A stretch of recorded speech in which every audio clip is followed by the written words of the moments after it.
ਅੱਜ ਦੇ ਸੈਗਮੈਂਟ ਵਿੱਚ ਅਸੀਂ ਤੁਹਾਡੀ ਮੁਲਾਕਾਤ ਕਰਾਵਾਂਗੇ ਸਰਦਾਰ ਗੁਰਨੈਬ ਸਿੰਘ ਬਰਾੜ ਅਤੇ ਗੁਰਮੀਤ ਸਿੰਘ ਧਾਲੀਵਾਲ ਨਾਲ। ਇਹ ਸਾਡੇ ਮਹਿਮਾਨ ਹਨ ਜਿਹੜੇ ਕਿ ਕ੍ਰੈਮੇਟੋਰੀਅਮ ਜੋ ਹੈ ਐਬਟਸਫੋਰਡ ਵਿੱਚ ਬਣਾ ਰਹੇ ਨੇ ਅਤੇ ਇਹਨਾਂ ਦਾ ਮੁੱਖ ਮਕਸਦ ਹੈਗਾ ਕਿ ਨਾਟ ਫਾਰ ਪ੍ਰੋਫਿਟ ਸੁਸਾਇਟੀ ਜੋ ਬਣਾਈ ਗਈ ਹੈ ਇਸ ਦੇ ਵਿੱਚ ਉਹ ਲੋਕਾਂ ਨੂੰ ਸੇਵਾਵਾਂ ਦਿੱਤੀਆਂ ਜਾਣ, ਕਿਉਂਕਿ ਆਮ ਤੌਰ ਤੇ ਹੁੰਦਾ ਕੀ ਹੈ ਕਿ ਦੂਰ ਦੁਰਾਡੇ ਇਲਾਕਿਆਂ ਦੇ ਵਿੱਚ ਜਦੋਂ ਕ੍ਰੀਮੇਟ ਕਰਨਾ ਹੁੰਦਾ ਹੈ ਬਾਡੀਜ਼ ਨੂੰ ਤਾਂ ਅਸੀਂ ਸਿਰਫ ਮੇਨ ਸਟਰੀਮ ਦੀ ਜਿਹੜੀ ਸਰਵਿਸਿਜ਼ ਨੇ ਉਹੀ ਲੈਂਦੇ ਹਾਂ ਤੇ ਕਈ ਵਾਰੀ ਆਪਣੇ ਕਲਚਰ ਦੇ ਨਾਲ ਉਹ ਚੀਜ਼ਾਂ ਪੂਰੀਆਂ ਨਹੀਂ ਹੋ ਸਕਦੀਆਂ। ਇਸ ਨੂੰ ਮੁੱਖ ਰੱਖ ਕੇ ਇੱਕ ਸੰਸਥਾ ਕਾਇਮ ਕੀਤੀ ਗਈ ਹੈ ਜਿਸ ਦਾ ਵਿੱਚ ਮੁੱਖ ਮਕਸਦ ਇਹੀ ਹੈਗਾ ਕਿ ਐਬਟਸਫੋਰਡ ਅਤੇ ਉਸ ਦੇ ਆਲੇ ਦੁਆਲੇ ਦੇ ਜਿਹੜੇ ਵਸਨੀਕ ਹਨ ਉਹਨਾਂ ਨੂੰ ਬੈਨੀਫਿਟ ਮਿਲ ਸਕੇ ਜਦੋਂ ਬਾਡੀਜ਼ ਨੂੰ ਕ੍ਰੀਮੇਟ ਕਰਨਾ ਹੁੰਦਾ ਹੈ। ਆਓ ਇਸੇ ਸੰਬੰਧ ਵਿੱਚ ਜਾਣਕਾਰੀ ਲੈਣੇ ਆਏ ਹੋਏ ਮਹਿਮਾਨਾਂ ਤੋਂ। ਜੀ ਆਨੂ ਜੀ, ਵੈਲਕਮ ਟੂ ਦ ਪ੍ਰੋਗਰਾਮ। ਮਿਹਰਬਾਨੀ ਜੀ, ਵੈਲਕਮ। ਸੋ ਤੁਸੀਂ ਦੋਨੋਂ ਹੀ ਜੀ ਡਾਇਰੈਕਟਰਸ ਹੈਗੇ ਹੋ। ਸਭ ਤੋਂ ਪਹਿਲਾਂ ਤਾਂ ਇਹ ਸੈਕੰਡ ਕ੍ਰੈਮੇਟੋਰੀਅਮ ਜੋ ਹੈ ਸਾਊਥ ਏਸ਼ੀਅਨਸ ਦਾ ਮੈਂ ਕਹਾਂਗਾ BC ਵਿੱਚ ਜਿਹੜਾ ਤੁਸੀਂ ਬਣਾਉਣ ਜਾ ਰਹੇ ਹੋ, ਪਹਿਲਾਂ 5 ਰਿਵਰ ਸੀ ਤੇ ਹੁਣ ਇਹ ਜਿਹੜਾ ਤੁਸੀਂ ਬਣਾਉਣ ਜਾ ਰਹੇ ਹੋ। ਗੁਰਨੈਬ ਜੀ, ਕਿਵੇਂ ਮਨ ਵਿੱਚ ਆਇਆ, ਇਸ ਬਾਰੇ ਖਿਆਲ ਕਦੋਂ ਆਇਆ ਸੀ ਤੇ ਕਿਉਂ ਤੁਸੀਂ ਸੋਚਿਆ ਇਸ ਦੀ ਜ਼ਰੂਰਤ ਹੈਗੀ? ਇਹ ਜੀ ਹਰਪ੍ਰੀਤ ਜੀ, ਮੈਂ 35 ਸਾਲ ਹੋ ਗਏ ਮੈਨੂੰ ਐਬਟਸਫੋਰਡ ਦੇ ਵਿੱਚ ਰਹਿੰਦੇ ਨੂੰ ਜੀ। ਬੜੀ ਤਕਲੀਫ ਸੀ ਸਾਨੂੰ। ਇੱਕ ਤਾਂ ਜਿਹੜੀ ਆਪਣੀ ਉੱਥੇ ਗੋਰਿਆਂ ਵਾਲੀ ਫੈਸਿਲਿਟੀ ਹੈਗੀ ਉਹ ਬੜੀ ਛੋਟੀ ਹੈਗੀ ਆ, ਸੀਟਿੰਗ ਕਪੈਸਿਟੀ ਆਪਣਾ ਤੁਹਾਨੂੰ ਪਤਾ ਵੀ ਕਲਚਰ ਦੇ ਹਿਸਾਬ ਦੇ ਨਾਲ ਜੀ ਆਪਣੀ ਗਿਣਤੀ ਕਾਫੀ ਜ਼ਿਆਦਾ ਆਉਂਦੀ ਹੈ ਜਦੋਂ ਕਿਸੇ ਦਾ ਫਿਊਨਰਲ ਹੁੰਦਾ ਹੈ। ਦੂਸਰਾ ਉੱਥੇ ਚਿਮਨੀ ਵਾਸਤੇ ਸਾਨੂੰ ਜਾਂ ਅਲਡਰਗ੍ਰੋਵ ਜਾਣਾ ਪੈਂਦਾ ਤੇ ਜਾਂ ਮਿਸ਼ਨ ਜਾਣਾ ਪੈਂਦਾ ਜੀ, ਤੇ ਪਰਿਵਾਰਾਂ ਨੂੰ ਬਹੁਤ ਤਕਲੀਫ ਸੀ ਇਸ ਕੰਮ ਦੀ ਤੇ ਬਾਕੀ ਮਹਿੰਗਾ ਵੀ ਬਹੁਤ ਜ਼ਿਆਦਾ ਸੀ। ਸੋ ਇਹ ਵਿਚਾਰ ਆਇਆ ਵੀ ਕਿਉਂ ਨਾ ਆਪਾਂ ਆਪਣੀ ਕਮਿਊਨਿਟੀ ਦਾ ਇੱਕ ਕ੍ਰੈਮੇਟੋਰੀਅਮ ਬਣਾਇਆ ਜਾਵੇ ਜਿਹੜਾ ਕਿ ਸਸਤਾ ਵੀ ਹੋਵੇ ਤੇ ਇੱਕ ਥਾਂ ਦੇ ਉੱਤੇ ਸਾਰੀ ਜਿਹੜੀ ਸਹੂਲਤ ਹੋਵੇ, ਸਾਰੀ ਕ੍ਰੈਮੇਸ਼ਨ ਹੈ ਜਿਹੜੀ ਇੱਕ ਥਾਂ ਤੇ ਹੋ ਸਕੇ। ਸੋ ਗੁਰਮੀਤ ਜੀ, ਕਦੋਂ ਤੋਂ ਇਹ ਆਈਡੀਆ ਜਿਹੜਾ ਇਸ ਦੇ ਉੱਤੇ ਤੁਸੀਂ ਕੰਮ ਕਰਨਾ ਸ਼ੁਰੂ ਕੀਤਾ? ਕਿੰਨੇ ਤੁਹਾਡੇ ਡਾਇਰੈਕਟਰ ਸੀ, ਕਿੰਨੇ ਲੋਕ ਜੁੜ ਕੇ? ਕਿਉਂਕਿ ਇਹ ਛੋਟਾ ਕੰਮ ਤਾਂ ਹੈ ਨਹੀਂ, ਕਾਫੀ ਜ਼ਿਆਦਾ ਇਹਦੇ 'ਚ ਮਾਇਆ, ਜਿਹਦੇ ਬਾਰੇ ਬਾਅਦ 'ਚ ਅਸੀਂ ਗੱਲਬਾਤ ਕਰਾਂਗੇ ਕਿੰਨਾ ਕੁ ਲੱਗ ਚੁੱਕਿਆ ਤੇ ਕਿੰਨਾ ਅੱਗੇ ਲੱਗਣਾ ਹੈ। ਸੋ ਇਹ ਕਿੰਨੇ ਕੁ ਲੋਕਾਂ ਨੇ ਸੋਚਿਆ ਤੇ ਕਦੋਂ ਤੋਂ ਇਹ ਕੰਮ ਸ਼ੁਰੂ ਕੀਤਾ ਤੁਸੀਂ? ਵੈਸੇ ਤਾਂ ਜੀ ਇਹ ਆਪਣੇ ਸਿੱਖ ਭਾਈਚਾਰੇ ਨੇ ਹੋਰ ਕਮਿਊਨਿਟੀਆਂ ਨੇ ਮਿਲ ਕੇ ਕਈ ਸਾਲਾਂ ਤੋਂ ਹੀ ਇਸ ਕੰਮ ਦੀ ਤਿਆਰੀ ਕਰ ਰਹੇ ਸੀ, ਪਰ ਕਈ ਕਾਰਨਾਂ ਕਰਕੇ ਉਹ ਸਫਲ ਨਹੀਂ ਹੋ ਸਕੇ। ਉਹਨਾਂ ਨੇ ਵਿਚਾਰਿਆਂ ਨੇ ਬਹੁਤ ਕੋਸ਼ਿਸ਼ ਕੀਤੀ। ਫਿਰ 2.5-3 ਸਾਲ ਪਹਿਲਾਂ ਕਈ ਜਿਹੜੇ ਡਾਇਰੈਕਟਰਸ ਜਿਹੜੇ ਅਸੀਂ ਅੱਜ ਡਾਇਰੈਕਟਰ ਬਣ ਕੇ ਸੇਵਾ ਕਰ ਰਹੇ ਹਾਂ, ਉਹ ਵੱਡੇ ਵੀਰ ਸਾਡੇ, ਉਹਨਾਂ ਨੇ ਸਾਡੇ ਕੋਲ ਇਹ ਗੱਲ ਕੀਤੀ। ਸੋ ਅਸੀਂ ਸੋਚਿਆ ਵੀ ਇਹ ਬਹੁਤ ਜ਼ਰੂਰੀ ਚੀਜ਼ ਹੈਗੀ ਆਪਣੀ ਕਮਿਊਨਿਟੀ ਵਾਸਤੇ, ਕਿਉਂਕਿ ਸਾਨੂੰ ਇੰਨਾ ਔਖਾ ਹੋਣਾ ਪੈਂਦਾ ਸੀ। ਜਿੱਦਾਂ ਬਰਾੜ ਸਾਹਿਬ ਨੇ ਦੱਸਿਆ, ਸਵੇਰ ਤੋਂ ਲੈ ਕੇ ਸ਼ਾਮ ਤਾਈਂ ਸਾਰਾ ਦਿਨ ਲੱਗ ਜਾਂਦਾ ਸੀ। ਪਰਿਵਾਰ ਪਹਿਲਾਂ ਹੀ ਔਖੇ ਸਮੇਂ 'ਚ ਨਹੀਂ ਲੰਘ ਰਿਹਾ ਤੇ ਉਸ ਕਰਕੇ ਇਹ ਕਾਫੀ ਔਖਾ ਹੋਣ ਕਰਕੇ ਇਸ ਦੀ ਮਨ ਦੇ ਵਿੱਚ ਇਹ ਸਕੀਮ ਆਈ। ਚਲੋ ਸਤਿਗੁਰਾਂ ਨੇ ਸਾਡੇ 'ਤੇ ਰਹਿਮਤ ਕੀਤੀ। ਹੁਣ ਇਹ 2.5-3 ਸਾਲ ਪਹਿਲਾਂ ਇਹ ਸ਼ੁਰੂ ਕੀਤਾ ਸੀਗਾ ਤੇ ਪਿਛਲੇ 1 ਸਾਲ ਤੋਂ ਇਹ ਕੰਸਟਰਕਸ਼ਨ ਵੀ ਹੁਣ ਚਾਲੂ ਹੋ ਗਈ ਹੈ ਜੀ। ਤੇ ਸੋ ਇਹ ਬਹੁਤ ਅੱਛਾ ਕੰਮ ਕਮਿਊਨਿਟੀ ਬਾਰੇ ਹੋ ਰਿਹਾ ਵਾ ਤੇ ਹੋ ਲੱਗਦਾ ਸਾਡੀ ਕਮਿਊਨਿਟੀ ਇਸ ਦੀ ਸੇਵਾ ਨੂੰ ਦੇਖ ਕੇ ਬਹੁਤ ਸੌਖੀ ਰਹੇਗੀ। ਬਹੁਤ ਵਧੀਆ ਜੀ। ਹੁਣ ਥੋੜ੍ਹੀ ਜਿਹੀ ਗੱਲਬਾਤ ਕਰੀਏ ਜੀ ਕਿ ਡਾਇਰੈਕਟਰਸ ਦੀ ਜਦੋਂ ਗੱਲ ਕਰਨੀ ਹੈ, ਤੁਸੀਂ ਇਹ ਨਾਟ ਫਾਰ ਪ੍ਰੋਫਿਟ ਸੰਸਥਾ ਜਿਹੜੀ ਇਹ ਕਾਇਮ ਕੀਤੀ ਹੈਗੀ ਹੈ ਤੇ ਇਹਦੇ ਵਿੱਚ ਇਹਦਾ ਨਾਂ ਤੁਸੀਂ ਫਰੇਜ਼ਰ ਰਿਵਰ ਜਿਹੜਾ ਹੈਗਾ ਉਹ ਕਮਿਊਨਿਟੀ ਕ੍ਰੈਮੇਟੋਰੀਅਮ ਜਿਹੜਾ ਰੱਖਿਆ ਹੈਗਾ, ਤੇ ਨਾਂ ਜਿਹੜਾ ਤੁਸੀਂ ਰੱਖਿਆ ਉਹ ਕੋਈ ਮੁੱਖ ਤੌਰ ਦੇ ਉੱਤੇ ਕਿਹੜੇ ਕਾਰਨਾਂ ਕਰਕੇ ਫਰੇਜ਼ਰ ਰਿਵਰ ਦਾ ਨਾਂ ਅੱਗੇ ਲੈ ਕੇ ਆਏ? ਇਹ ਜੀ ਆਪਣੀ ਇਸ ਤਰ੍ਹਾਂ ਹੁੰਦਾ, ਜਿਹੜੀ ਆਪਣੀ ਮੌਤ ਆ ਜਾਂ ਆਪਾਂ ਜਦੋਂ ਫੁੱਲ ਪਾਉਂਦੇ ਹੈਗੇ ਆਪਾਂ ਪਾਣੀ ਦੇ ਨਾਲ ਸੰਬੰਧਿਤ ਹੁੰਦਾ ਹਮੇਸ਼ਾ। ਆਪਾਂ ਫੁੱਲ ਆ ਜਿਹੜੇ ਪਾਣੀ ਦੇ ਵਿੱਚ ਜਲ ਪ੍ਰਵਾਹ ਕਰਦੇ ਹਾਂ, ਜਿਸ ਤਰ੍ਹਾਂ ਕੀਰਤਪੁਰ ਕਰਦੇ ਹਾਂ ਜਾਂ ਪਹਿਲਾਂ ਹਰਿਦੁਆਰ ਕਰਦੇ ਸੀ ਉੱਤੇ। ਸੋ ਸਾਡੇ ਆਪਣੇ ਫਰੇਜ਼ਰ ਵੈਲੀ ਦੇ ਵਿੱਚ ਜਿਸ ਤਰ੍ਹਾਂ ਆਪਣਾ ਫਰੇਜ਼ਰ ਰਿਵਰ ਹੈਗਾ ਉਹ ਆਪਣੀ ਪਾਣੀ ਦਾ ਇੱਕ ਸਰੋਤ ਹੈਗਾ। ਇਸ ਕਰਕੇ ਅਸੀਂ ਫਰੇਜ਼ਰ ਰਿਵਰ ਕਮਿਊਨਿਟੀ ਕ੍ਰੈਮੇਟੋਰੀਅਮ ਸੁਸਾਇਟੀ ਇਹਦਾ ਨਾਂ ਰੱਖਿਆ ਜੀ। ਇਹ ਨਾਨ ਪ੍ਰੋਫਿਟ ਆਰਗੇਨਾਈਜੇਸ਼ਨ ਹੈ ਤੇ ਇਹਦੇ ਕੋਲ ਚੈਰੀਟੇਬਲ ਨੰਬਰ ਵੀ ਹੈਗਾ ਜਿਹਦੀਆਂ ਕਿ ਟੈਕਸ ਰਸੀਦਾਂ ਇਸ਼ੂ ਕਰ ਸਕਦੇ ਹਾਂ। ਤੇ ਅਸੀਂ 11 ਡਾਇਰੈਕਟਰ ਹਾਂ ਜੀ ਇਹਦੇ।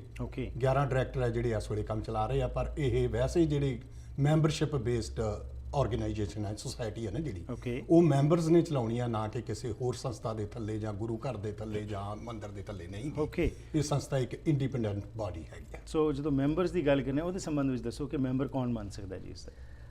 ਤੁਸੀਂ ਇਸ ਸੁਸਾਇਟੀ ਦੇ ਮੈਂਬਰ ਡੋਨੇਸ਼ਨ ਦੇ ਕੇ ਬਣ ਸਕਦੇ ਹੋ। ਡੋਨੇਸ਼ਨ 2 ਤਰ੍ਹਾਂ ਦੀ ਰੱਖੀ ਹੋਈ ਹੈ ਸੁਸਾਇਟੀ ਨੇ ਜੀ। ਇੱਕ ਤਾਂ ਤੁਸੀਂ $5000 ਦੇ ਕੇ ਪੀੜ੍ਹੀ ਦਰ ਪੀੜ੍ਹੀ, ਜਿਹਦੇ ਵਿੱਚ ਤੁਹਾਡੇ ਬੱਚੇ ਵੀ ਇਹਦੇ ਮੈਂਬਰ ਹੋਣਗੇ, ਉਹਨਾਂ ਕੋਲ ਵੋਟਿੰਗ ਰਾਈਟ ਹੋਏਗਾ ਤੇ ਉੱਦਾਂ ਦੀ ਲੈ ਸਕਦੇ ਹੋ। ਦੂਜੀ ਤੁਸੀਂ ਪ੍ਰੀ ਨੀਡ ਸਰਵਿਸ ਦੀ ਸੇਵਾ ਦੇ ਕੇ ਵੀ ਇਹਦੀ ਮੈਂਬਰ ਬਣ ਸਕਦੇ ਹੋ, ਪਰ ਪ੍ਰੀ ਨੀਡ ਦੀ ਜਿਹੜੀ ਮੈਂਬਰਸ਼ਿਪ ਆ ਸਿਰਫ ਉਹਨਾਂ ਚਿਰ ਹੀ ਰਹੇਗੀ ਜਿੰਨਾ ਚਿਰ ਪ੍ਰੀ ਨੀਡ ਨਹੀਂ ਵਰਤਿਆ ਜਾਂਦਾ। ਜਿਹੜੀ $5000 ਤੁਸੀਂ ਦੇ ਕੇ ਉਸ ਤੋਂ ਵੱਧ ਵੀ ਦੇ ਸਕਦੇ ਹੋ, ਪਰ ਮਿਨੀਮਮ 5000 ਦੇ ਕੇ ਤੁਸੀਂ ਇਹਦੇ ਮੈਂਬਰ ਬਣ ਕੇ ਤੁਸੀਂ ਇਹਦਾ ਵੋਟਿੰਗ ਰਾਈਟ ਲੈ ਸਕਦੇ ਹੋ। ਪਲੱਸ ਜਦੋਂ ਪ੍ਰੀ ਨੀਡ 20-25 ਸਾਲ 'ਚ ਮੁੱਕ ਗਏ, ਸਾਨੂੰ ਬਾਅਦ ਦੇ ਵਿੱਚ ਸੁਸਾਇਟੀ ਨੂੰ ਇਸ ਮੈਂਬਰਾਂ ਦੀ ਲੋੜ ਆ ਜਿਹੜੇ ਕਿ ਇਹਨੂੰ ਬਾਅਦ ਦੇ ਵਿੱਚ ਰਨ Continue ਕਰਨਗੇ ਹਨ ਜੀ। ਇਸੇ ਕਰਕੇ ਇਹ ਮੈਂਬਰ ਤੁਸੀਂ ਇਸ ਦੋ ਤਰ੍ਹਾਂ ਨਾਲ ਬਣ ਓਕੇ ਸਕਦੇ ਆ। ਸੋ $5000 ਦੇ ਕੇ ਜਿਸ ਤਰ੍ਹਾਂ ਗੁਰਮੀਤ ਜੀ ਨੇ ਦੱਸਿਆ ਜੀ ਤੁਸੀਂ ਮੈਂਬਰ ਬਣ ਗਏ, ਤੁਹਾਨੂੰ apart from the voting right ਹੋਰ ਕੀ ਬੈਨੀਫਿਟ ਮਿਲਦਾ ਜੀ? ਉਹਦਾ ਜੀ ਇੱਕ ਤਾਂ ਤੁਹਾਨੂੰ ਜਿਸ ਤਰ੍ਹਾਂ ਮੈਂ ਦੱਸਿਆ ਵੀ ਟੈਕਸ ਤੁਹਾਨੂੰ ਰਸੀਦ ਦਿੱਤੀ ਜਾਊਗੀ, ਤੁਸੀਂ ਇਨਕਮ ਟੈਕਸ ਦੇ ਵਿੱਚ ਕਲੇਮ ਕਰ ਸਕਦੇ ਆ। ਦੂਸਰਾ ਇੱਕ ਨਾ ਸਾਡੀ ਮੇਨ ਐਂਟਰੈਂਸ ਦੇ ਵਿੱਚ ਉੱਥੇ ਡੋਨਰਸ ਵਾਲ ਬਣਾਈ ਹੈਗੀ ਆ ਦਾਨੀਆਂ ਦੀ, ਜਿਨ੍ਹਾਂ ਤੇ ਦਾਨੀ ਸੱਜਣਾ ਦੇ ਨਾਂ ਲਿਖੇ ਜਾਣੇ, ਉਹ ਇੱਕ ਵਾਰੀ ਲਿਖੇ ਜਾਣੇ ਆ ਚੱਲਣ ਤੋਂ ਪਹਿਲਾਂ। ਤੇ ਤੀਸਰਾ ਉਹਦਾ ਫਾਇਦਾ ਹੈਗਾ ਜਿਸ ਤਰ੍ਹਾਂ ਗੁਰਮੀਤ ਸਿੰਘ ਨੇ ਦੱਸਿਆ ਵੀ ਉਹ ਪੀੜ੍ਹੀ ਦਰ ਪੀੜ੍ਹੀ ਮੈਂਬਰਸ਼ਿਪ ਹੈਗੀ ਆ।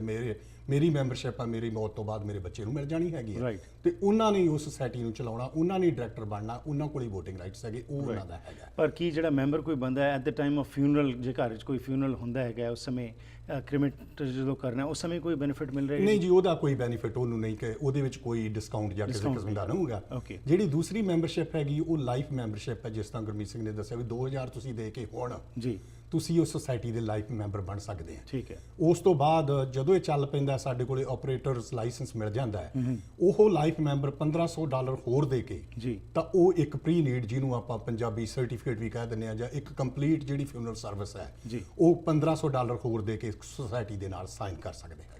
ਆਮ ਤੌਰ ਤੇ ਜਦੋਂ ਅਸੀਂ ਗੱਲ ਕਰਦੇ ਹਾਂ ਜੀ ਆਪਣਾ ਭਾਈਚਾਰਾ, ਜਿਸ ਤਰ੍ਹਾਂ ਤੁਸੀਂ ਕਿਹਾ ਪਹਿਲਾਂ ਐਬਟਸਫੋਰਡ ਦੇ ਵਸਨੀਕ ਜਾਂ ਹੋਰ ਆਲੇ ਦੁਆਲੇ ਦੇ ਲੋਕ ਜਿਹੜੇ ਸਨ, ਉਹ ਜਿਹੜੇ ਮੇਨ ਸਟਰੀਮ ਦੇ ਜਿਹੜੇ ਕ੍ਰੈਮੇਟੋਰੀਅਮਸ ਨੇ ਉੱਥੇ ਜਾਂਦੇ ਸੀ, ਕਿੰਨਾ ਕੁ ਫਰਕ ਹੈਗਾ ਰੇਟ ਦੇ ਵਿੱਚ ਜਦੋਂ ਕਿ ਇੱਕ ਤੁਹਾਡੇ ਇੱਥੇ ਆ ਕੇ ਜੇਕਰ ਕੋਈ ਕ੍ਰਿਮੇਟ ਕਰਵਾਉਂਦਾ ਹੈ ਤੇ ਜੇਕਰ ਕੋਈ ਮੇਨ ਸਟਰੀਮ ਕ੍ਰੈਮੇਟੋਰੀਅਮ ਵਿੱਚ ਜਾਂਦਾ ਹੈ? ਬਹੁਤ ਸੋਹਣਾ ਸਵਾਲ ਪੁੱਛਿਆ ਤੁਸੀਂ ਇਹ।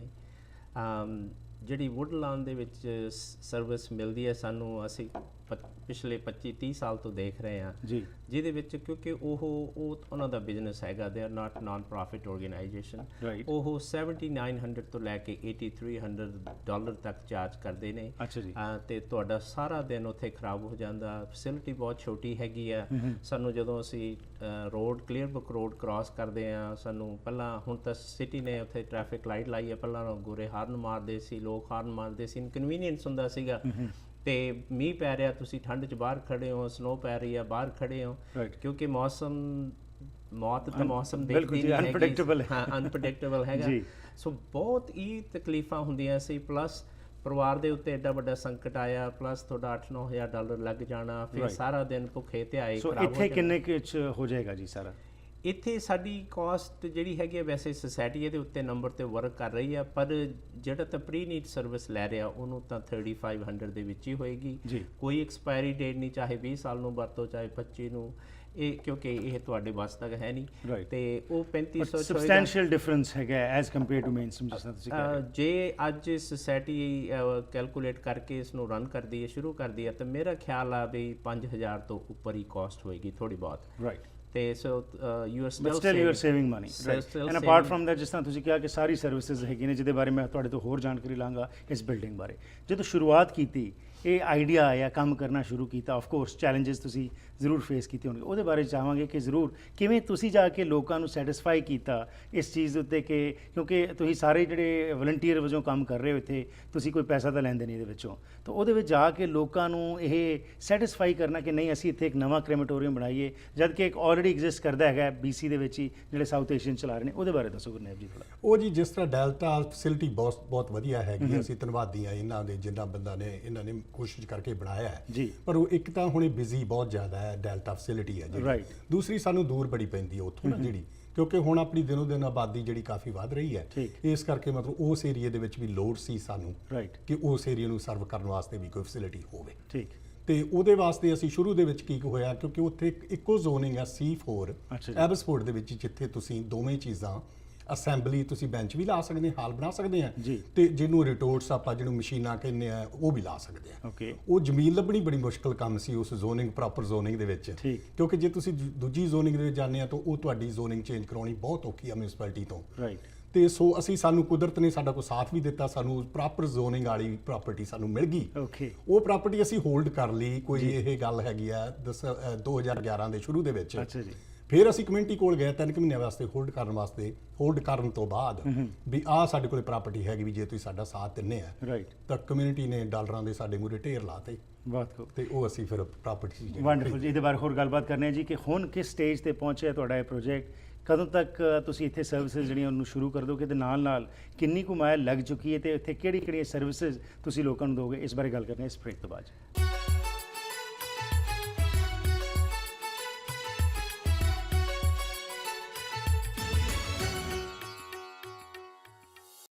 ਫਰੇਜ਼ਰ ਰਿਵਰ ਕਮਿਊਨਿਟੀ ਕ੍ਰੈਮੇਟੋਰੀਅਮ ਜੋ ਹੈ ਇਸ ਦੀ ਸਥਾਪਨਾ ਕੀਤੀ ਜਾ ਚੁੱਕੀ ਹੈ ਜੀ, ਤੇ ਇਸ ਬਾਰੇ ਗੱਲਬਾਤ ਕਰ ਰਹੇ ਅਸੀਂ ਆਏ ਹੋਏ ਸਾਡੇ ਮਹਿਮਾਨ ਗੁਰਨੈਬ ਸਿੰਘ ਬਰਾੜ ਅਤੇ ਗੁਰਮੀਤ ਸਿੰਘ ਧਾਲੀਵਾਲ ਜੀ ਨਾਲ। ਜੀ ਇੱਕ ਵਾਰ ਫਿਰ ਸਵਾਗਤ ਹੈ ਤੁਹਾਡਾ।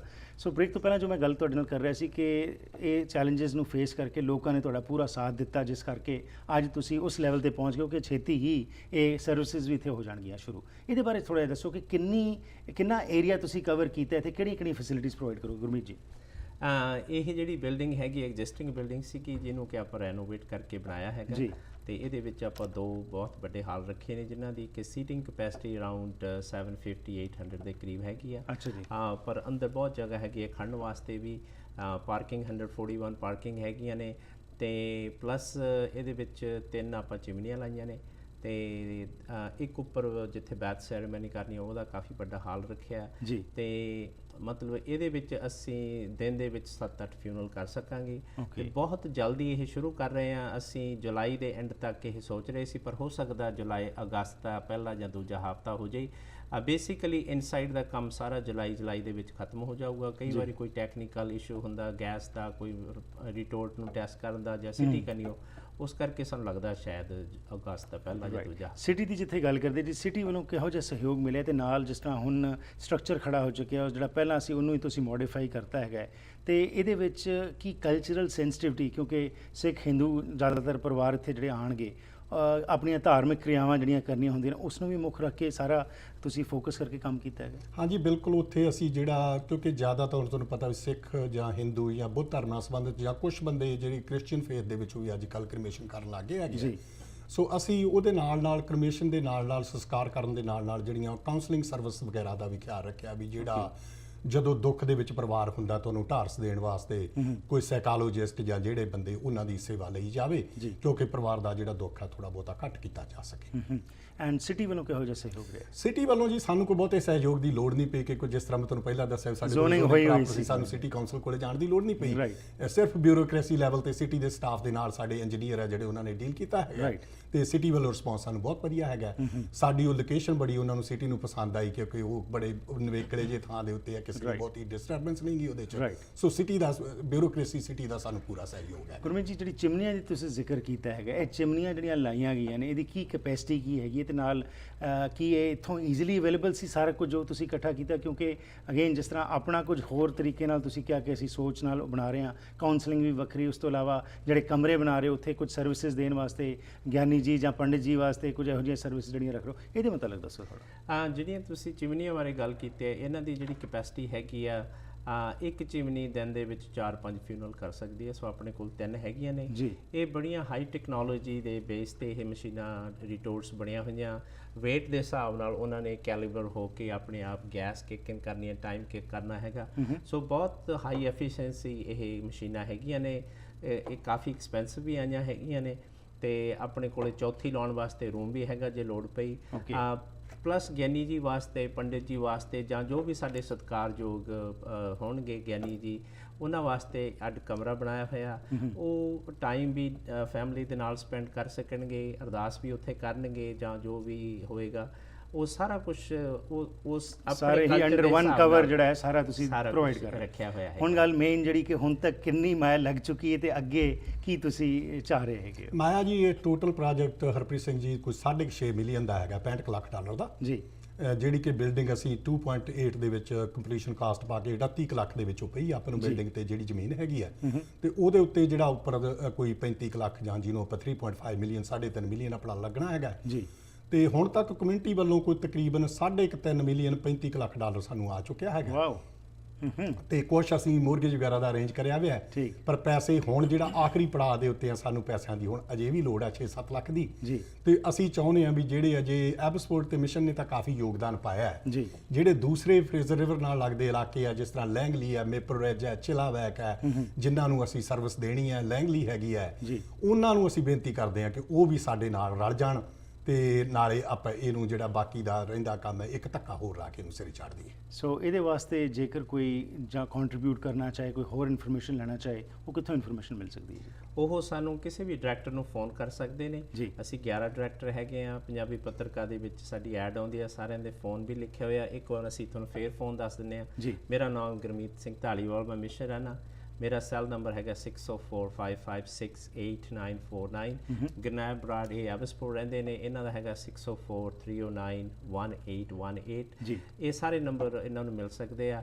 ਸੋ ਅਸੀਂ ਮੈਂ ਮੁਕਾਉਣ ਤੋਂ ਪਹਿਲਾਂ ਇੱਕ ਬੇਨਤੀ ਕਰਨੀ ਇਹ ਆ ਵੀ ਜਿਹੜੇ ਸਾਡੇ ਮੇਨ ਐਵਸਪੋਰਟ ਮਿਸ਼ਨ ਦੇ ਜਿਹੜੇ ਸਾਡੇ ਸੇਵਾਦਾਰ ਨੇ ਜਾਂ ਐਸੇ ਪਰਿਵਾਰ ਨੇ ਜਿਨ੍ਹਾਂ ਦਾ ਅਸੀਂ ਵਰਲਡ ਦੇ ਨਾਲ ਥੈਂਕ ਯੂ ਨਹੀਂ ਕਰ ਸਕਦੇ, ਜਿਨ੍ਹਾਂ ਨੇ ਕਿ ਸਾਨੂੰ ਇੰਨੀ ਸਪੋਰਟ ਦਿੱਤੀ ਹੈ ਵੀ ਜਿਨ੍ਹਾਂ ਦੇ ਸਿਰ ਤੇ ਅਸੀਂ ਸਾਰਿਆਂ ਨੇ ਛਾਲਾਂ ਮਾਰ ਕੇ ਆਹ ਦਿਨ ਸਾਡੇ ਤੇ ਅੱਜ ਆਇਆ, ਇਹ ਇੱਕ ਸੁਸਾਇਟੀ ਸਟੈਬਲਿਸ਼ ਹੋਈ ਆ, ਬਿਲਡਿੰਗ ਬਣੀ ਆ। ਸੋ ਅਸੀਂ ਉਹਨਾਂ ਸਾਰਿਆਂ ਵੀਰਾਂ ਭਰਾਵਾਂ ਪਰਿਵਾਰਾਂ ਦਾ ਹਾਰਦਿਕ ਤੌਰ ਤੇ ਧੰਨਵਾਦ ਕਰਦੇ ਹਾਂ ਤੇ ਸਤਿਗੁਰੂ ਰਹਿਮਤ ਕਰਨ ਉਹਨਾਂ ਨੂੰ ਚੜ੍ਹਦੀਆਂ ਕਲਾ ਵਿੱਚ ਰੱਖੇ। ਸ਼ੁਕਰੀਆ ਜੀ, ਕੰਗ੍ਰੈਚੁਲੇਸ਼ਨਸ ਐਂਡ ਬੈਸਟ ਵਿਸ਼ੇਸ। ਤੇ ਆਉਣ ਵਾਲੇ ਸਮੇਂ ਵਿੱਚ ਜਦੋਂ ਐਂਡ ਆਫ ਜੁਲਾਈ ਜਾਂ ਅਗਸਤ ਦੇ ਵਿੱਚ ਤੁਸੀਂ ਬਿਗਨਿੰਗ ਕਰੋਗੇ ਤਾਂ ਜ਼ਰੂਰ ਉਸ ਦੇ ਬਾਰੇ ਹੋਰ ਇਨਫੋਰਮੇਸ਼ਨ ਆਪਣੇ ਦਰਸ਼ਕਾਂ ਤੱਕ ਪਹੁੰਚਾਵਾਂਗੇ। ਥੈਂਕ ਯੂ ਐਂਡ ਬੈਸਟ ਵਿਸ਼ੇਸ। ਬਹੁਤ ਬਹੁਤ ਧੰਨਵਾਦ ਤੁਹਾਡਾ ਜੀ ਸਮਾਂ ਦੇਣ ਦਾ।